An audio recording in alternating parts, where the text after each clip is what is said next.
ആദിയിൽ ദൈവം ആകാശവും ഭൂമിയും സൃഷ്ടിച്ചു. ഇതാണ് ബൈബിളിൻ്റെ തുടക്കം.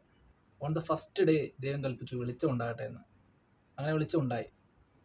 പക്ഷെ അവിടുത്തെ പ്രശ്നം, ദൈവം സൂര്യൻ ഉണ്ടാക്കുന്ന 3 ദിവസം കഴിഞ്ഞിട്ടാണ്. പക്ഷേ വെളിച്ചം ഉണ്ടാക്കുന്ന ആദ്യത്തെ ദിവസം.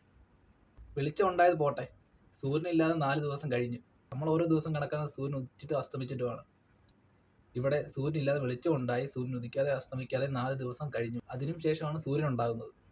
4-ാം ദിവസമാണ് ദൈവം തന്നെ പറയുന്നത് കാലം, സംവത്സരം, ദിവസം എല്ലാം തരംതിരിക്കാനാണ് സൂര്യനെ ഉണ്ടാക്കിയതെന്ന്. ദൈവം തൻ്റെ സ്വരൂപത്തിലാണ് ആദത്തെ ഉണ്ടാക്കിയത്. അതിന് സംശയമൊന്നുമില്ലല്ലോ. അപ്പോൾ ആദത്തിനുള്ള എല്ലാം ദൈവത്തിനും ഉണ്ടാകണം, അല്ലെങ്കിൽ ദൈവത്തിനുള്ളതെല്ലാം ആദത്തിനും ഉണ്ടാകണം. അപ്പോൾ ഈ കണ്ണ്, മൂക്ക്, വായ, ചെവി, കൈ, കാല്, പ്രൈവറ്റ് പാർട്ട് ഉൾപ്പെടെ ദൈവത്തിനും ഉണ്ടാകണം. ഇതെല്ലാം എന്തിനാണ് യൂസ് ചെയ്യുന്നത് നമുക്കറിയാം.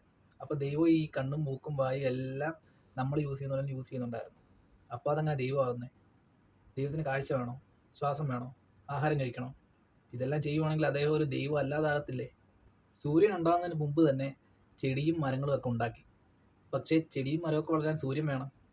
പിന്നെ മൃഗങ്ങളുടെ കാര്യം എടുത്തു കഴിഞ്ഞാൽ എല്ലാ മൃഗങ്ങളെയും ദൈവം ഉണ്ടാക്കി. പക്ഷേ നമ്മൾ ജീവിച്ചിരുന്നതിന് മുമ്പ് ജീവിച്ചിരുന്ന ഡിനോസറുകളെ ഉണ്ടാക്കാൻ ദൈവം മറന്നുപോയി. ഈ ബൈബിളിലെ ദൈവം, അല്ലെങ്കിൽ നമ്മളെക്കാളും കൂടുതൽ കാലം അവിടെ ജീവിച്ച അവരെ പറ്റി ഒരക്ഷരം പോലും അതിൽ എഴുതിയിട്ടില്ല. ഒന്ന് മെൻഷൻ ചെയ്യെങ്കിലും വേണ്ടേ? അതുമില്ല.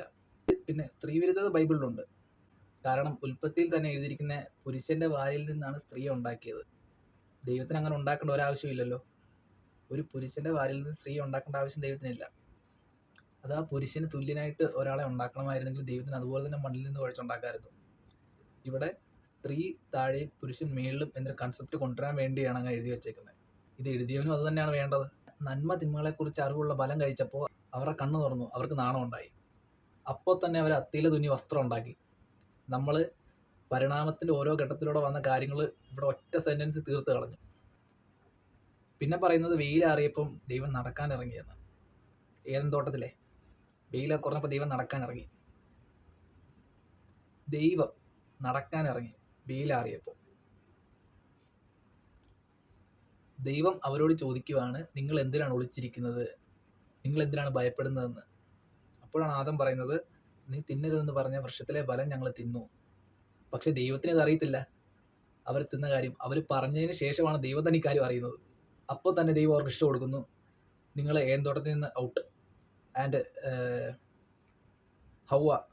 ഹൗവയ്ക്ക് ഇഷ്ടം കൊടുക്കുന്നത്, നീ വേദനയോടെ സന്തതികളെ പ്രസവിക്കും. പിന്നെ നീ പുരുഷന് എപ്പോഴും അടിമയായിരിക്കും. Not the point. അടിമയായിരിക്കും, അടിമ ആയിരിക്കും എപ്പോഴും. ബൈബിളിൽ പറയുന്നത് ദൈവം. പിന്നെ അവർ അത്തിയില കൊണ്ടുള്ള ഡ്രസ്സ് കണ്ട് കഷ്ടം തോന്നി ദൈവം തന്നെ അവർക്ക് ഒരു ഡ്രസ്സ് ഉണ്ടാക്കി കൊടുക്കും. പുള്ളി മനുഷ്യന് ഇത്ര അധികാരം കൊടുത്തു, മൃഗങ്ങളുടെ മേലും സമുദ്രത്തിലും പക്ഷികളുടെ മേലും എല്ലാം.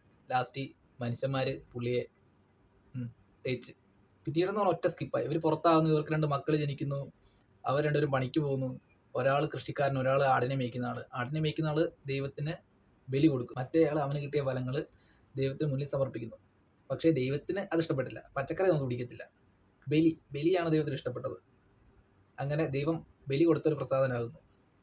അപ്പോൾ മറ്റൊരു കോംപ്ലക്സ് അടിക്കുന്നു, ഞാൻ കൊടുത്തിട്ട് വന്നില്ല, ഇവൻ കൊടുത്തിട്ട് വന്നു. അങ്ങനെ അവർ തമ്മിൽ പ്രശ്നമായി, ഒരുത്തരെ തല്ലി കൊല്ലുന്നു. പിന്നീടൊരു ബാലരമ കഥ പോലെ ഇങ്ങനെ അങ്ങ് പോവുക. തുടക്കം തൊട്ടേ അത് തന്നെ. പിന്നീട് ദൈവം അവനെ പൊക്കുന്നു, അവൻ ഒളിച്ചോടി പോകുന്നു, വേറെ നാട്ടിൽ പോകുന്നു, അവിടെ കല്യാണം കഴിക്കുന്നു, അവിടെ ജീവിക്കുന്നു. ആകെ കുറച്ച് ആൾക്കാരേ ഉള്ളൂ. പിന്നീട് ഇങ്ങനെ മനുഷ്യരെ പെറ്റ് പെരുകുന്നു, വഴക്കും അടിയും ബഹളവും ഒക്കെ ആയി. ദൈവത്തിന് അങ്ങ് സഹിക്കാൻ വയ്യാതെ ദൈവം പറയുന്നു, ഞാൻ ഉണ്ടാക്കി പോയല്ലോ അങ്ങ്, ഇതെൻ്റെ ഐഡിയ ആയിപ്പോയി.